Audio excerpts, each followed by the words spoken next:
देव त्याला बटराचं भेव. मंडळी देव म्हणजे भीती बरं का.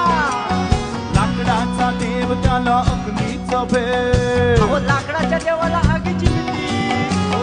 दगडाचा देव त्याला बटराचं भेव. लाकडाचा देव त्याला अग्नीचं भेव. मातीचा देव त्याला पाण्याचा भेव. पाण्याचा भेव. मातीचा देव त्याला पाण्याचा भेव. मातीचा देव त्याला पाण्याचा भेव. सोन्या चांदीचा देव त्याला चोराचं भेव. सोन्या चांदीचा देव त्याला चोराचं भेव.